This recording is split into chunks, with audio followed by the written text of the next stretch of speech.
ان سے کوئی نسخہ لے کے آئے حضور آپ کی طبیعت صحیح ہو جائے. غوث اعظم نے مسکرا کر ارشاد فرمایا حکیم کیسا ہے؟ کہ وہ مجوسی ہے, عیسائی ہے.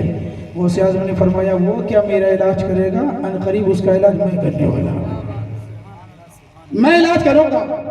جاؤ گئے, جانے کے بعد کہا ہمارے پیر حضور غوث اعظم بڑے پیر آئے ہیں, ان کی طبیعت ناساز ہے, کوئی نسخہ دے دو.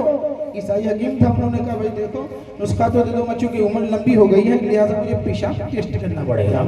پیشاب لے کے یہ سسٹم اس دور میں بھی تھا. اس دور کے حکیم اور طبیب بڑے تجربے کار ہوتے تھے, پیشاب دیکھ کر کے سمجھ جاتے تھے کون سی بیماری ہے.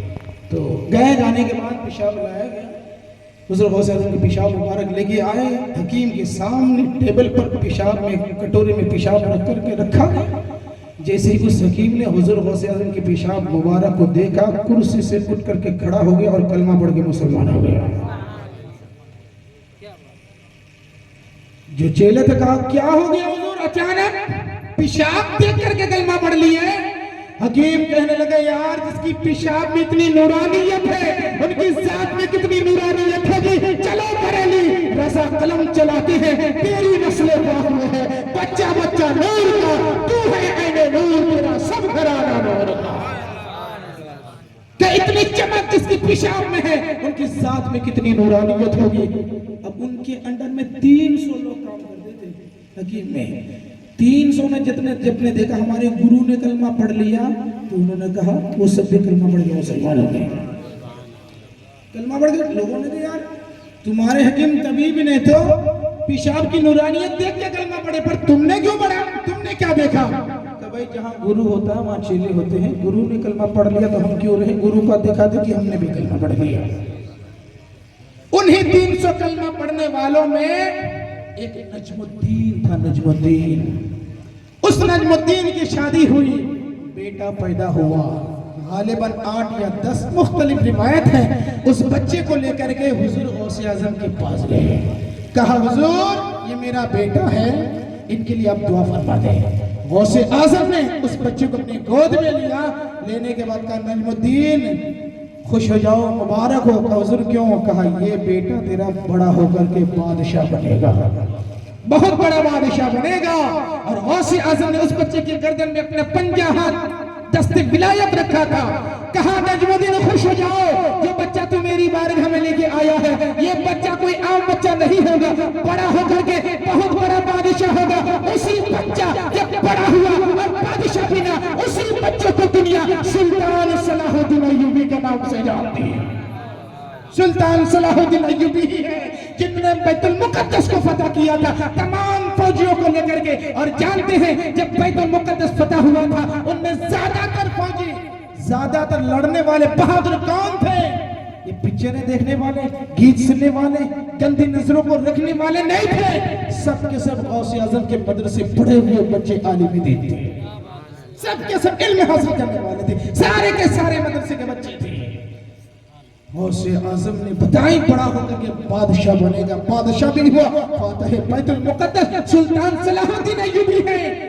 آپ ہمیشہ جنگ کے لیے تیار رہتے تھے, مذہب اسلام کے لیے لڑتے رہا کرتے تھے, دین کے فروغ کے لیے کام کیا کرتے تھے. آپ کے زخم شریر کے بارے میں بتایا جاتا ہے آپ کے شریر میں کوئی ایک ایسی جگہ نہیں ہے جہاں تیر نہ لگے ہو, بچے بھالے نہ لگے ہو. آخری عمر آپ کی چل رہی تھی, آخری سانسیں آپ کھاٹلے پہ رہ رہے تھے. جو آپ کے فوج کمانڈر تھا وہ گیا, جانے کے بعد کہا حضور کیا کر رہے ہیں؟ سلطان صلاح الدین ایوبی نے کہا موت کا انتظار کر رہا ہوں. کہ اتنے بڑے بادشاہ ہو کر کے اب کھاٹلے پہ موت کا انتظار کر رہے ہیں, موت کا انتظار کر رہے ہیں. کہ کیوں؟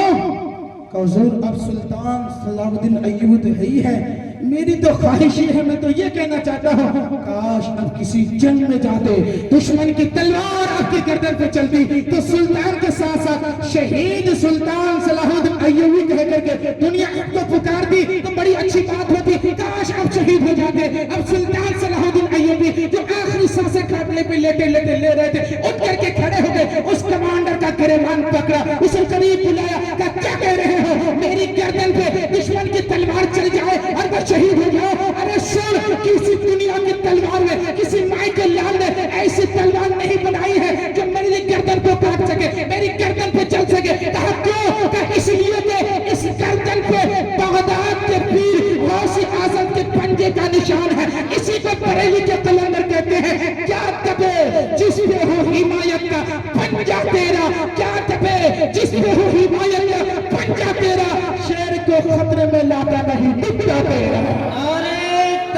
تکبیر، نعرہ رسالت، نعرہ حیدری، نعرہ غوث، شان غوث اعظم.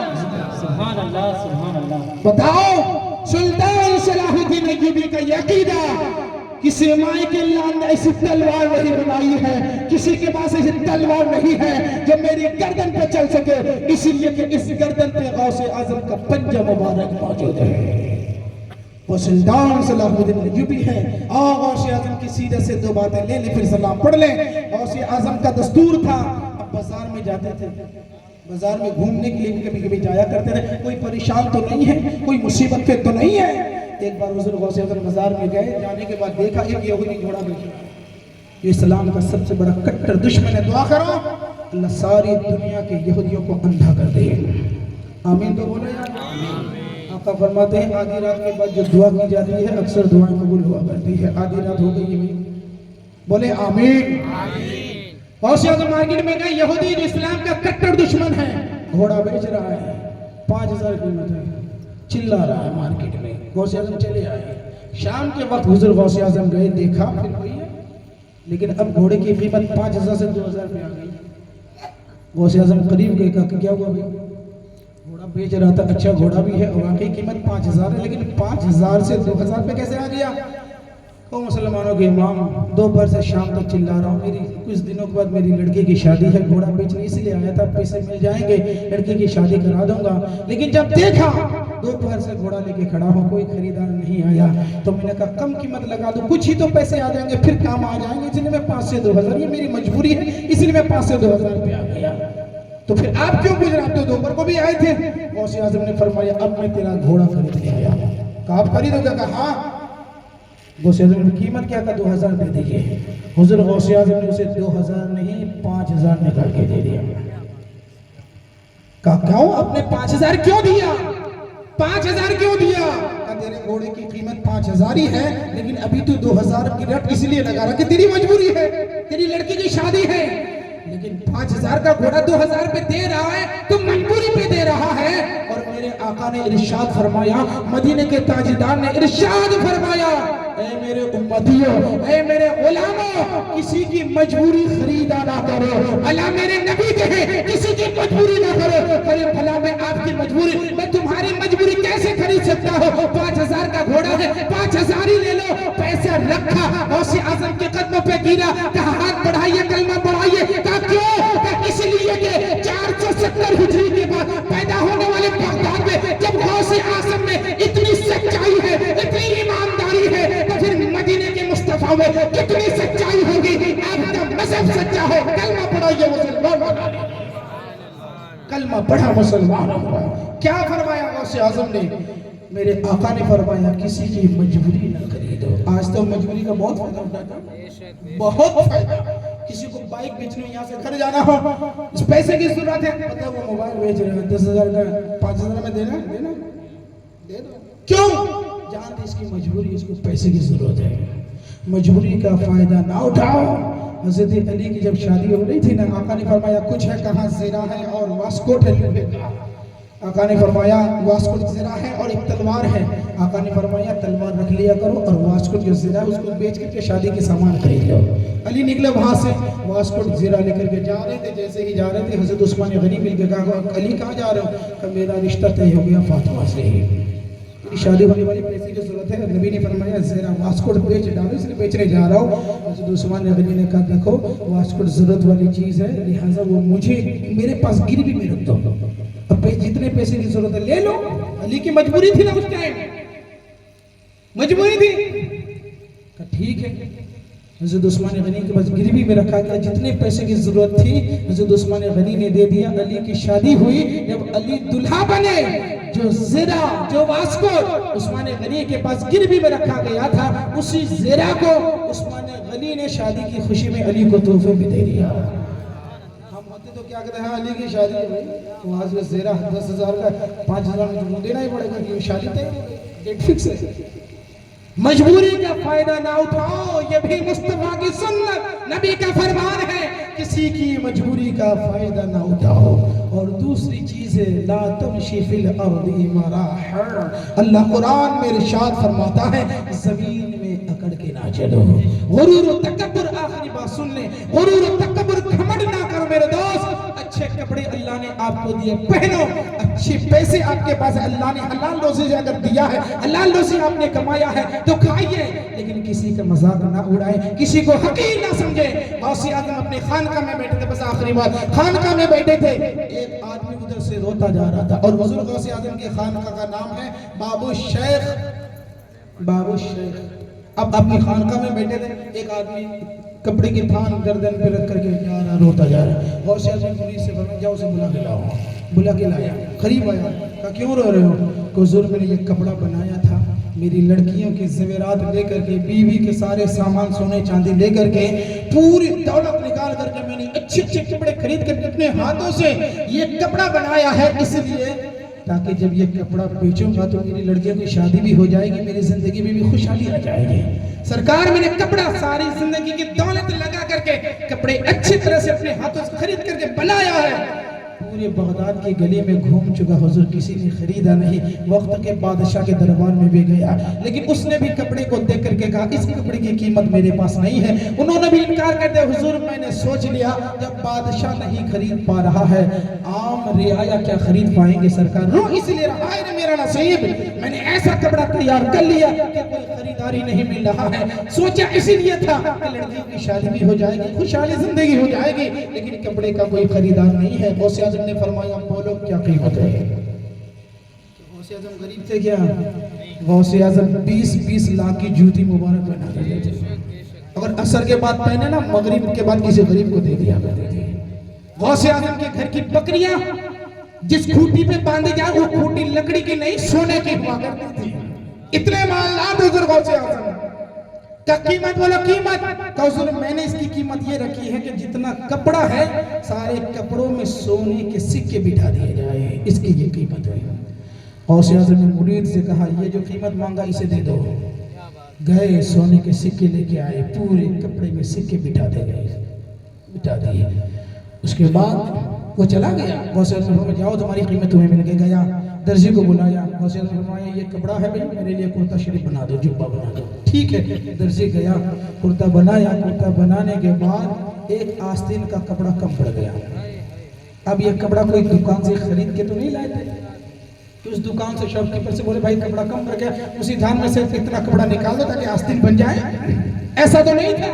بغداد میں ایک ہی آدمی نے ساری دولت لگا کر کے یہ کپڑا تیار کیا تھا، وہی کپڑا، بس اس کے علاوہ نہیں ہے۔ درزی دوڑا دوڑا آیا، حضور آستین کا کپڑا کم پڑ رہا، کیا کروں؟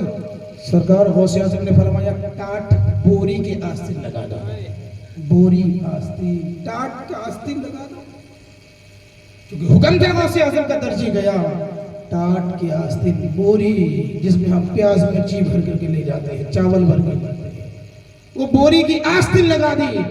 غوث اعظم نے اس کو پہنا، پہننے کے بعد اب بغداد کی گلی میں جا رہے ہیں۔ دائیں جانب جو مریدین تھے وہ تو کپڑے کی چمک دیکھ کر کے خوش ہو رہے تھے، ہمارے پیر غوث اعظم نے ایسا کپڑا پہنا ہے جس کپڑے کی قیمت وقت کے بادشاہ کے پاس بھی نہیں ہے، لیکن ہمارا پیر پہنا ہے، یہ تو خوش ہو رہے تھے۔ لیکن بائیں جانب جس جانب بوری کی آستین لگی تھی وہ مریدین دیکھ کر کے مایوس ہو رہے تھے، کاش اس میں پورا کپڑا ہوتا، اس کپڑے، اس آستین نے، اس بوری کی آستین نے کپڑے کی رونق کو کھا لی ہے۔ تو مریدوں نے کہا حضور یہ کپڑا نہ پہنے، اسے اتار رہے، یہ کپڑا کیوں پہنے ہیں؟ ایک طرف تو چمک ہے لیکن دوسری طرف بوری کی آستین لگا کر کے حضور اچھا نہیں لگ رہا، اسے نکال دے، کیوں پہنے ہیں؟ حضور غوث اعظم نے ارشاد فرمایا میں یہ پہنوں گا اور زندگی پر پہنوں گا۔ کہ حضور کیوں؟ کہ اس لیے کہ یہ قیمتی کپڑا پہن کر کے میں وقت کے بادشاہ کا غرور توڑ رہا ہوں، اور بوری کی آستین لگا کر کے اندر بیٹھا جو دشمن ہے نفس کے غرور کو توڑ رہا ہوں۔ کیا فرمایا؟ یہ ہے غوث اعظم کی زندگی سے صرف کرامتیں سن کے مچھلیے نہیں، اچھلیے نہیں، غوث اعظم کی زندگی سے کچھ سبق حاصل کر لیں۔ غوث اعظم فرماتے ہیں وقت کے بادشاہ کا غرور توڑ رہا ہوں اور پوری کی آستین لگا کر کے میں اپنے نفس کے غرور کو توڑ رہا ہوں۔ میرے آقا ارشاد فرماتے ہیں من عرف نفسہ فقد عرف ربہ، جس نے اپنے نفس کو پہچان لیا اس نے اپنے خدا کو پہچان لیا۔ ہم خدا کو کیا پہچانیں گے؟ خدا کی پہچان ہمارے پاس آئے گی کیسے؟ ابھی تک تو ہم اپنے نفس سے ہی لڑ نہیں پائے۔ نفس جو کہتا ہے وہی کر رہے ہیں، نفس جدھر لے جا رہا وہی جا رہے ہیں، نفس کہتے ہیں پکچر دیکھنے چلو ہم چل پڑتے ہیں، نفس کہتے ہیں گندی تصویریں دیکھو ہم دیکھنے لگتے ہیں، نفس کہتے ہیں گانا سنو ہم اسی میں لگ جاتے ہیں۔ آج تک ہم اپنے نفس سے مقابلہ نہ کر پائے، رب کی پہچان کیسے کریں گے؟ نفس سے لڑو، نفس کی مخالفت کرو۔ نفس ایسا نفس دشمن ہے دم میں نہ آنا، کہاں تو نے دیکھے ہیں چندرانے والے وقت کے کتب قلندر نے بھی یہ کہا ہے۔ یہ نفس اندر بیٹھا بہت بڑا دشمن ہے یہ انسان کا، ان سے لڑو۔ غوث اعظم فرماتے ہیں وقت کے بادشاہ میں غرور توڑ رہا ہوں اور اپنے نفس کا غرور بھی توڑ رہا ہوں۔ تو غوث اعظم کی زندگی کی صرف میں نے آپ کو دو باتیں بتائی ہے۔ ایک تو یہ ہے غوث اعظم نے فرمایا میرے نبی فرماتے ہیں کسی کی مجبوری